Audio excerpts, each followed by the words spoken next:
soon turned to hatred because of Mordecai. And so he's sad because of Mordecai. He can't live long in a good area because it won't be long and he'll be thinking about Mordecai, and that just, burns him up, is what we would say. And he just gets so upset. And somebody suggests, I think it's his wife, suggests, well, why don't you just build a set of gallows and hang the guy? You're second in command. You can do what you want. And he gets all excited. He said, yeah, I will. And so he starts building this set of gallows in his back dooryard. And he goes to the king in wanting to have a request. But see, God always has a plan. And even though it looked bad at the time that Mordecai didn't receive those accolades and that, but here the king can't sleep, and he reads in the Chronicles and finds out that Mordecai wasn't given the recognition that he should have been for protecting the king. And so therefore he calls and he says, who's out there? And they said, well, Haman's here. Well, send him in. He's a good guy. But this shows you how much Haman was into himself. He wasn't thinking of the king. He wasn't thinking of Esther. He wasn't thinking of Mordecai. He was only thinking about himself. Yep. Self-centered people will always destroy themselves. You do not have to do it. You don't have to say anything. You don't have to do anything. A self-centered person will always expose themselves and destroy themselves. And so we know the story that he ends up going out and walking through the streets of the city declaring how great the king is, and because this man pleased the king, this is what's done for him. But he was hoping it was going to be him on the horse. He was hoping it was going to be him with the robes and the crown on him. He got it all wrong. He got it all wrong. And so we see that he goes back home and he's got his head hung, and he goes in and tells his wife, and then a very important statement is made. And it's simply this: if you are beginning to fall in front of Mordecai the Jew, this is only the start of it. That's basically what's told him. This is only the beginning. If you're starting to fall now, look out, there's more to come. Now we know it because we know the story, but he doesn't know it. He gets called out to the queen again. So he goes in there all excited and sitting there eating as if nothing's going on until Esther makes the declaration when the king says, what is your petition? And he goes and she tells the king, and he gets upset and goes out, and Haman begins to beg for his life. And Azarias comes in and he looks at her and he says, will you force my wife? In other words, what he was saying was, will you attempt to rape my wife right in front of me? That's what he was saying to him. And Haman says, no, but he just calls to the guard, and he's taken out, and the guards tell him that Haman's building a set of gallows. Take him there and hang him on it. And we know that Mordecai is set at liberty because he doesn't have to bow before Haman. But there's still more to be done, because all of the Jews are going to be slain because of the decree. Because when the Medes and the Persians made a decree, it could not be changed or altered. But another decree could be put in place that would affect that decree. And so that's what happens. They put a decree in place that counteracts the decree, and they destroy the enemies of the Jews.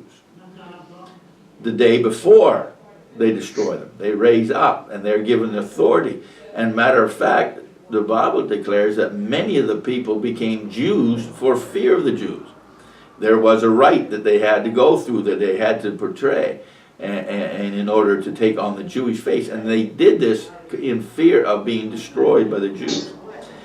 When God starts to do something, it doesn't just affect our lives, it affects the lives of all those out around about us. And people begin to be affected by what God's doing. And when God does his plan, it's not just a simple little thing. It ends up being a huge, big thing. And we know that the victory is great for the children of Israel, that the enemies are destroyed, and Mordecai becomes the second ruler. It makes me just think about my own life. I thought we were going to be bound or stuck down or whatever, but now God's given me a purpose and a place to be, which is here in Scotland, and the things He's done for us is just phenomenal. That's why I not only understand or say I like the book of Esther, because I learned a lot of the book of Esther of how to act.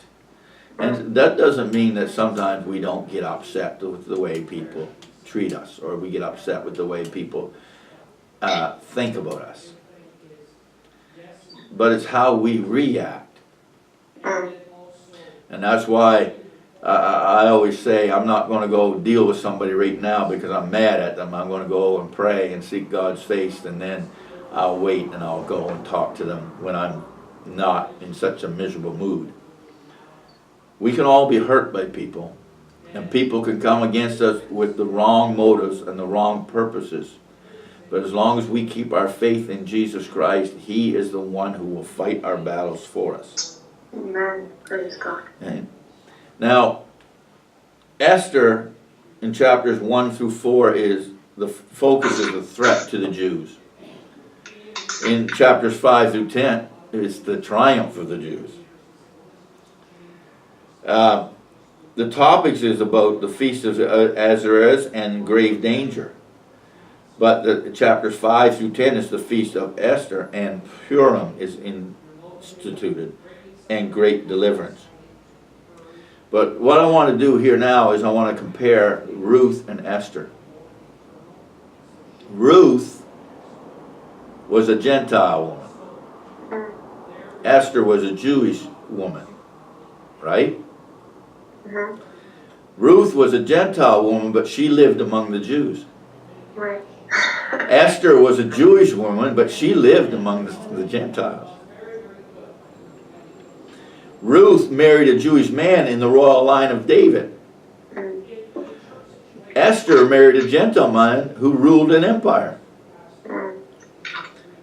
Ruth is a story of faith and blessing, but Esther is also a story of faith and blessing.